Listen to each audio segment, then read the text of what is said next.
to you is Space Voyager 2015. Nolan Kerman, Ronzor Kerman, and Jean-Claude Kerman, look at that happy dude, will be the first astronauts ever to explore the deep depths of space, looking for other life on other planets. As we fly through the deep depths of space, I will go over what all this spacecraft has on it and why I chose to put that on it. So let's count down. 5, 4, 3, 2, 1. It looks like we have liftoff as we leave the as we leave Earth. There's the Space Center. It's probably the last time that these guys will see it. And we begin our flight through the endless universe. Aboard the ship, it is a 9-stage rocket featuring I'd say 3-stage ship that gets you into orbit and into a voyage of space, as well as 3 escape pods, as there is 3 crew. Normally I'd be carrying 9 crew on this, but this is a prototype, just to show you how it works. On board we have a crew cabin.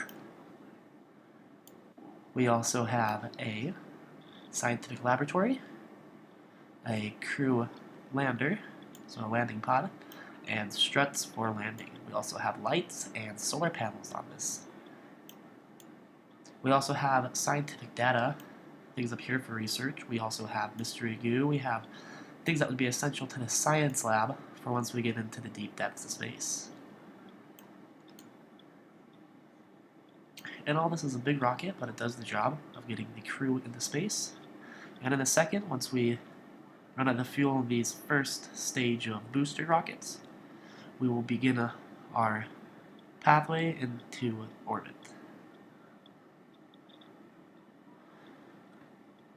As you can see, we're accelerating at such a high speed that we are actually burning through the atmosphere. As you can see down here, we are catching on fire. You can see that.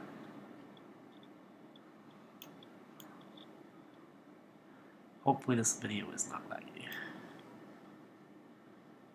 Oh boy.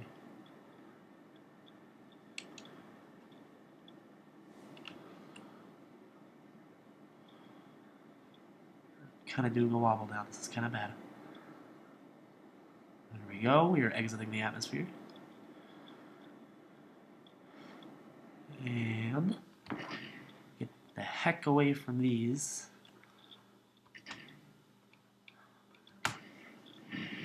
Ooh! Thank goodness that did not damage anything. So we're going to cut this engine down right here. This is going to be our engine that gets us into orbit. So now let's go to our map. As you can see, our highest point that we'll be reaching is 252 meters. Or 252,000 meters. I'm going to position this on a 90-degree angle, and then I will return.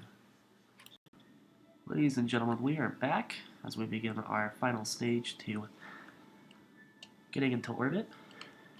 We're going to get at this 90-degree angle, and what we are going to do is we're going to full blast these rockets to pursue an orbit around Earth. As you can see, we're getting lots of thrust out of this.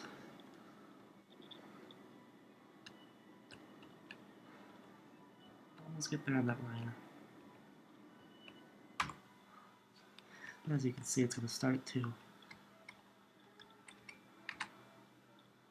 build our orbit around Earth. While we're waiting for orbit, let's take a look at what our guys are seeing in here. So I'll take a look around the spacecraft. We have Earth to right there. This is our pilot.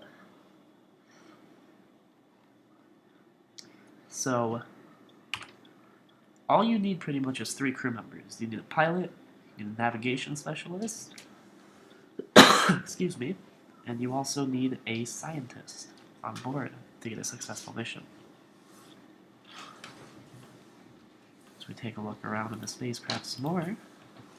See that the scientist doesn't really have much of a view, where pilot and the navigator do. So let's take a look back onto our map. We are almost into a full orbit. We're about halfway around the Earth right now. You can just not mind those other spacecraft I have orbit, satellites, and other whatnot. So here we have Earth and the Moon. Next we have what looks like to be some kind of comet. And then we have our solar system. We have, Mercury, Venus, Mars, Jupiter, Saturn, and Neptune, and all that out there. And we have burned through our fuel.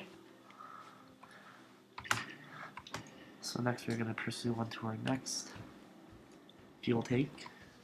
And this should complete our orbit around Earth.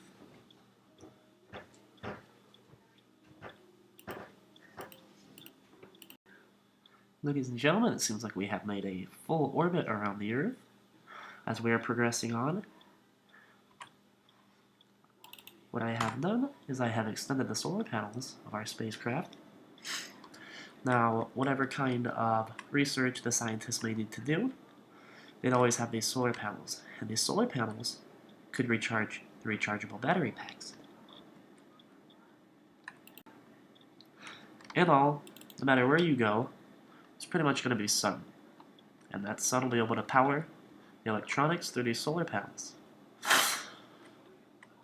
Once we get into a far enough orbit, I'm going to take probably Radzar Kerman out of the spacecraft, and he's going to go into the scientific laboratory, or the crew lander can, and then we may have a test flight of one of the escape pods.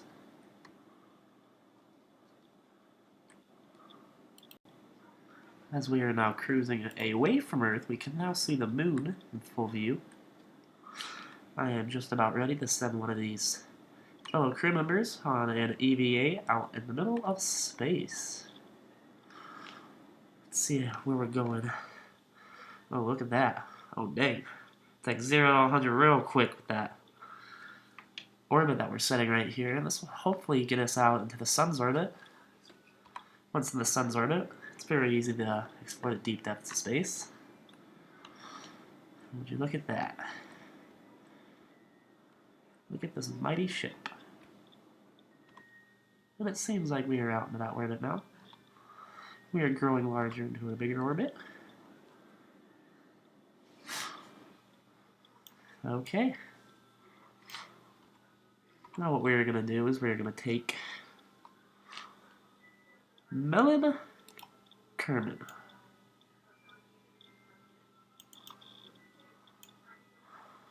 Take him out. Well, it looks like we can't take him out. But this is the spacecraft overall. Looks like we can't lose anyone in space today.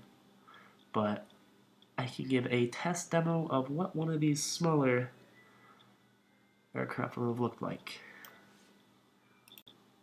Ladies and gentlemen, we're back. Since I could not show you a full EVA and everything that was happening in space of what one of the escape pods would have done, this is pretty much all the escape pod is, just a single stage rocket with a parachute at the end.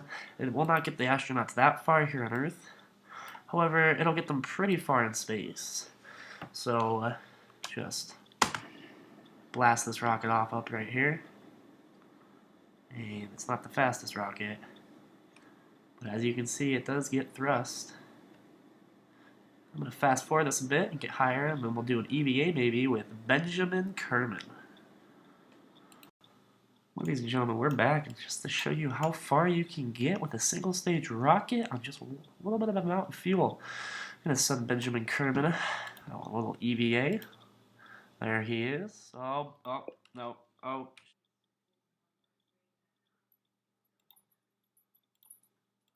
Akbar! Allah Akbar! Allah Akbar! Allah Akbar!